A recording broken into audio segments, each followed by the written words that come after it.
Yəni məsələ budur ki, biz Avropalı, Amerikalı kimi deyilik. Biz bu mentalitetdən çıxırıq və bizim üçün çizilən uğur yolu ilə əslində bizim istədiyimiz uğur yolu kriteriyalar tamamilə başqadır, yəni. Düzdürmü? Bizdə birinci uğur şey olan deyirlər ki, tutaq ki də valideyni məmnun edəcək bir ixtisası tapmalısan, tutaq ki, amma o bizim üçün o deyil.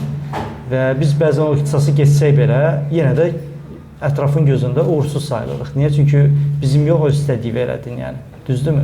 Sonra gəlirsiniz instituta təhsil istəmirsə bir uğur çizir ki, dərslərə davamlı girsən və qiymətlərin A olsa, bu zaman sən uğurlusan deyilir.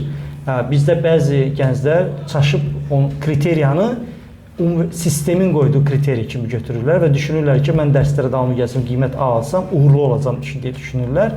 Sonra da bunları eləyəndən sonra görürlər ki, bu şirkətlərin gözündə uğur kriteriyası deyil. Gəlirsən şirkətin kriteriyalarını deyəndə, şirkət deyir ki, mən səndən gözləməmişəm, dərslərimi oxu, al, mən səni işə götürəcəm deyə bir vədim yoxdur. Və orada kriteriya dəyişir, yəni. Və bizim üçün növbəti kriteriya başlayır ki, karyera qurmalıyıq. Bu zaman kriteriyanı dəyişib, şirkətlər nə istəyir, şirkətə girmək üçün uğur nədir, onun üzərinə bir formalaşdırır özümüzü. Elə ki, buna girdik, buradan da mentalitetin kriteriyası başlayır diktə eləmək ki, uğurlu olmaq 25 yaşındasınsa evlənmiş və ailə, uşaq sahibi olmaq deməkdir. Bu belə o zaman bizim kriteriyamıza uyumur. Çünki sən həmin vaxtı karyeranın 3-cü, 4-cü ilində, yəni artıq treynidən çıxmış, işi öyrənmiş və növbəti addımlarını atan bir vaxtda olursan, sən bu uğurları qazanmaq istədiyin anda səndə mentalitetdən sənə uğursuz kimi bu hələ də evdə qalıb və ya bu hələ də tərpənmir kriteriyasına yanaşırlar. Tamam, okey. İndi işimin arasında bunu da saldın aşağı. Onları məmnun eləmək üçün bunu da elədin, evləndin. Ondan sonra növbəti kriteriya gəlir, uğur kimi qoyurlar ki, övladıma kifayət qədər zaman ayırmaq, ailəvə kifayət qədər zaman ayırmaq və bunu istəyirlər sizin kimi bir iş adamından. Halbuki siz karyeranın o nöqtəsindəsiniz ki, sizin üçün artıq 8 saatlıq iş söhbəti yoxdur. Siz artıq bilirsiniz ki, mən bu layihəni bugün yatana qədər bitirməliyəm, filan şey bitirməliyəm. Karyeranız o yerində olursunuz. Amma bu tərəfdə də kriteriya nədir? Övladıva zaman, valideynivə zaman ayırmalısan, həyat yoldaşına zaman ayırmalısan və bu kriteriyanı biz bunun üzərine qursaq, heç vaxt özümüzü uğurlu saymayacaq. Yəni, ona görə də uğur birinci hər zaman bizim özümüzün çizdiyi bir formul olmalıdır və bu formulu biz bu formulu üzrə getdiyimiz təqdirdə özümüzü uğurlu saymalıyıq və burada təəssüf edirəm ki, başqalarının gözündə bu heç vaxt da uğurlu sayılacaq deyə bir şey yoxdur, yəni. Tamam, və ya kütlənin baxırız kriteriyası kimə uğurlu deyirlər və sən baxırsan ona ki, tamam, mən də bunu istəyirəm, yox, istəmirəm, sizdə qalsın, yəni. Məsələn, sonra gəlsin şirkətə. Həyatda şirkətə biz nə işləyirik? Pul qazanıb həyatı yaşamaq üçün. Tamam, pul qazanıb həyatı yaşadığın anda artıq işini bilən bir mütəxəssissən, pulunu qazanırsan, həyatı yaşayırsan, bu momentdə növbəti uğur çizimi kimi ətrafda nə deyirlər? Sən menecer olmalısan. Yəni, bu qədər işləyəndən sonra menecer olmadınsa, artıq uğurlu sayılmırsan, yəni, düzdürmü? Halbuki sən menecer olsan, sən yenə də yaşamağı kənara qoyub, gecə-gündüz şirkətin dərdini çəkməlisən. Sən bunu istəyirsənmi? Yox, sən sadəcə mütəxəssis kimi işini görüb, pulunu qazanıb, həyatını yaşamaq istəyirsən, səyahətlərə getmək istəyirsən, dünya ölkələrə gəzmək istəyirsən, amma bu zamanda sənə deyirlər, filan kəs hələ də menecer olmuyor və hələ də elə mühəndis kimi və ya işində takılır, düzdürmü? Halbuki bu sənin uğur kriteriyandır mı? Yox. Yəni, tamam.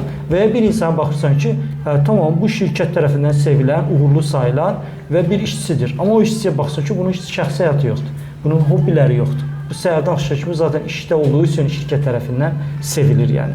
Düzdürmü?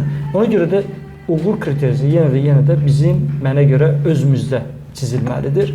Hətta deyirəm, həyatda nümunə götürdüyüm mentorluğun belə onun uğur formulu sənin uğur formulundan fərqlənə bilər. %100 yəni.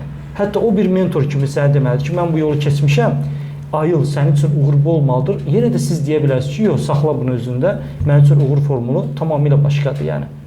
Tamam mı? Necə ki, siz Xəyamlar Gəzi seminarında olursunuz da, burada uğur formulu öyrənsiniz, yenə də gəlib nə deyirsiniz? Mənim üçün uğur formulu yaradan məndən məmnun olsun, bu mənim üçün bəsimdir, yəni. Düzdürmü? Eyni zamanda da uğur formulunu nə qədər yüksək qoysaq, bu bizi o qədər tətikləyəcək. Necə ki, siz dedinizsə, mən hələ də özümü uğurlu saymıram, deməli, bundan artıq çalışmalıyam, yəni. Və bu hələ də ayrıdır.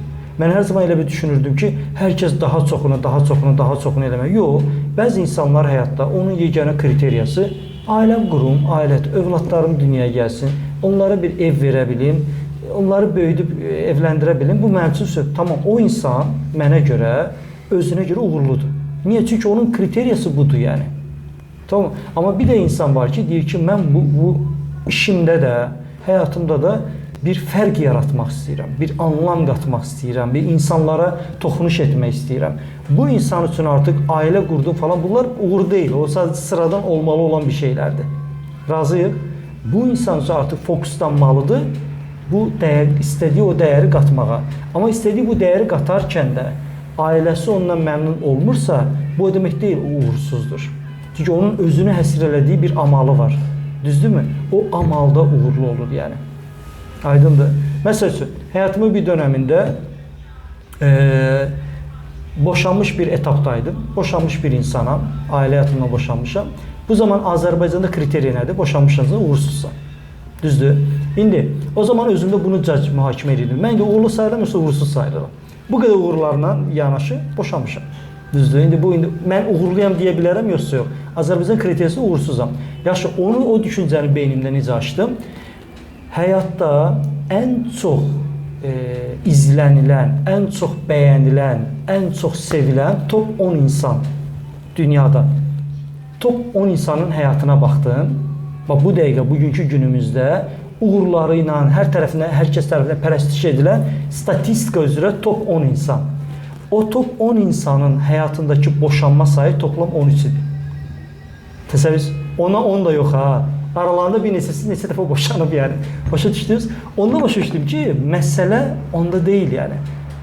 Məsələ sənin verdiyin qərarlarda bəzən də yaşayıb onu görürsən ki, o belə həyatında uğur deməkdir yəni. Tamam mı? Uğursuz bir ailə həyatından boşanıb, azad olub, özünü tapıb, öz istədiyilə eləmək istəsə uğur deməkdir yəni. Tamam mı? Çünki burada kriteriya dəyişir. Razı? Tamam mı? Amma ki, mən sizə demirəm, bunu eləyin. Çalışın həyatda tələsməyəsiz, evlilik məsələsində birinci şot, birincidən çalışasınız ki, elə bir insan olsun ki, elə ondan da axıra kimi geçsin, yəni uğurlu olsun yəni.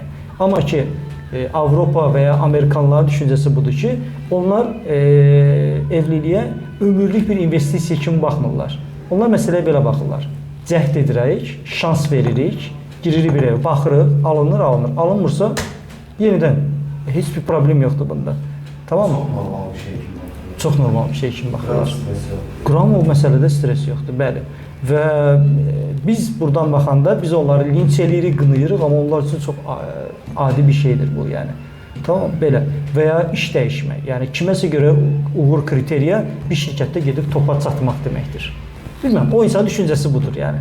Amma bir insana görə kriteriya, bu insan burada dəyər yaratdı, buradan getdi filan şirkətdə dəyər yaratdı, oradan getdi filan şirkətdə və həyatının filan yerində tamamilə karyerasını dəyişib getdi filan kəs filan işlə məşğul oldu yəni.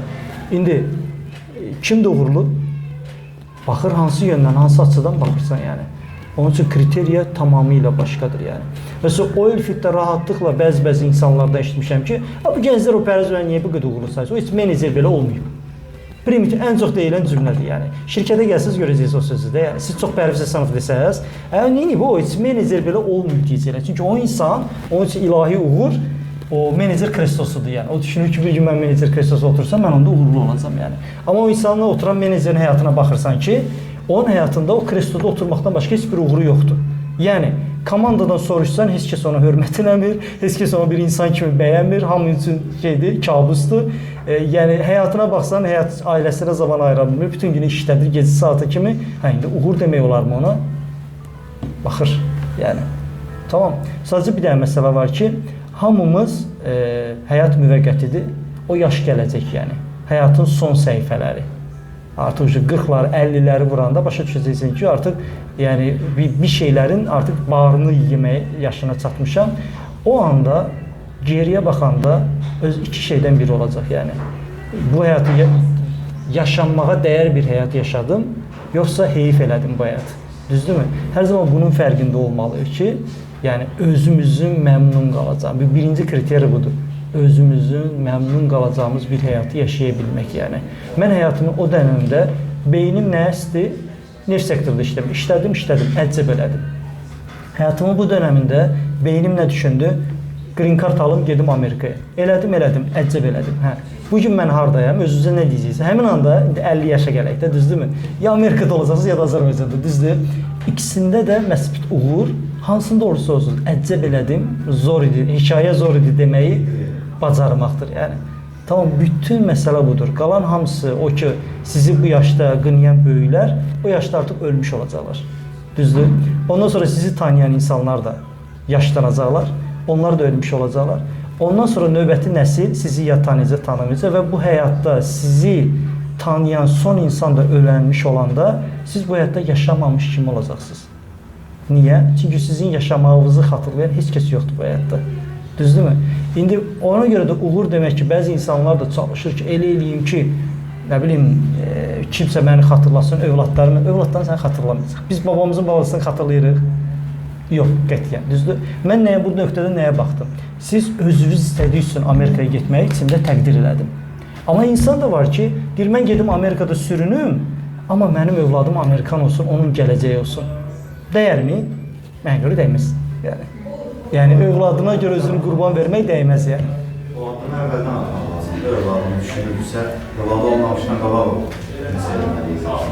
Yoxsa çətin olur. Bəli. Bəli. Eynən. Neçə dəqiqəmiz qalır? 15 hələ var. Kimdir? Tangoçular.